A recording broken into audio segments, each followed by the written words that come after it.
welcome back. This past weekend was an exciting one for Buffalo sports fans. Here to talk about all things Buffalo sports is News 4's own Jonah Bronstein. Thanks so much for coming in today, Jonah. Hi, Chelsea. Happy to be here. Okay, we're celebrating Victory Monday, so tell us how the Bills were looking yesterday.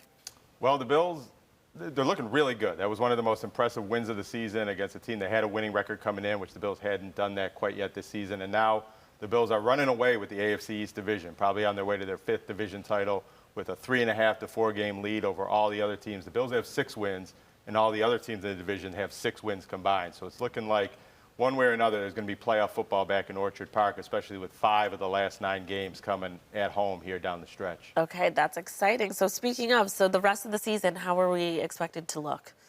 Well, the schedule is probably a little bit easier. You never know week to week in this league. They got the Dolphins coming in this week, and that's sometimes a tough matchup. But Josh Allen's always played great against the Dolphins, and those haven't been close games traditionally over the years here.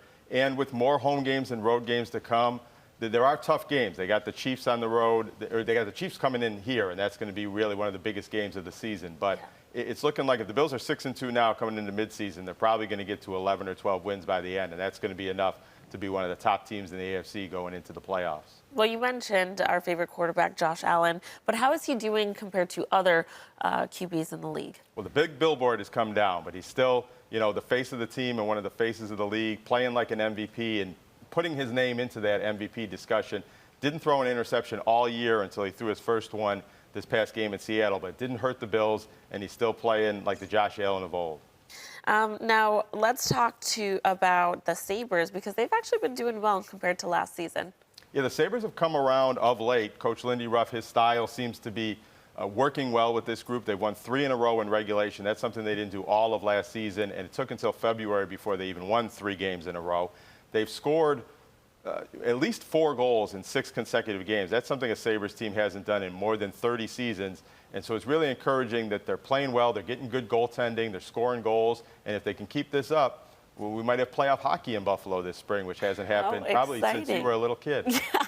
Okay. Now, they also scored a power play, right? So do you want to explain why that's such a big deal? Well, usually teams need to score on the power play to win. The Sabres were able to win some games without doing that, but they were the last team in the NHL to score on the power play. They were 0 for 21 going into this last game.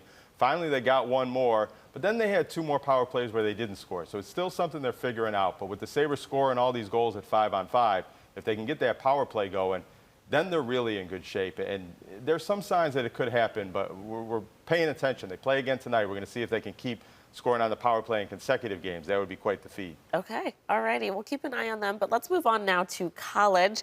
We're talking about the UB Bulls. They have not been doing so well lately, right? Well, the UB football team was off to a good start to the season, a good point at midseason. They've lost these past 2 games. They had a thrilling loss last week at home, scored a lot of points, but gave up a lot of points. Then they went on the road at Ohio on Saturday, and they got beat pretty bad. Gave up another 47 points, throwing interceptions that turned into touchdowns the other way. They're still on track to probably play in a bowl game and maybe have a winning record by the end of the season, but falling out of contention to maybe compete for that MAC title. But they have an opportunity going to Akron this week to get back on the winning side and to get some momentum back again this weekend. Okay, let's talk about our men's basketball. How are they doing? Well, basketball season's coming on. They call this time of year the sports equinox because the MLB World Series, the NHL, oh my God, I'm exhausted. NBA, NFL, everything's happening at the same time. It's the only month of the year where that happens with pro sports. And locally, it's kind of the same thing. Bills, Sabres, high school football, UB football, college hockey's already started, and college basketball's really about to tip off any time now. There's already been exhibition games. UB women playing on Sunday, having a really big win against Damon. The UB men have an exhibition game Wednesday night at home against Damon. That game's probably going to be a lot closer than that women's game was. And the real games get started Monday. All of our local teams are going to be in action next week, and that season's ready to go. Okay, and for our high school players, there's some big playoff games happening this weekend, right? The Section 6 football playoffs start this weekend. Friday night, quarterfinal games and all the different classes.